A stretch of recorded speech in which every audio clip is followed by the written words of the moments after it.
Kako tvoj ime?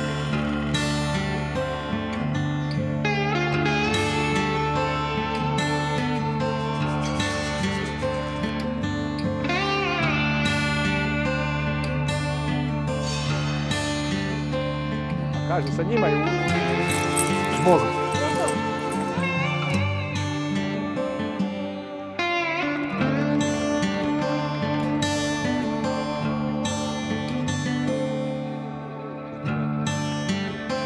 Ovo je prošlogodišnje. Čekaj, snimam Jovan.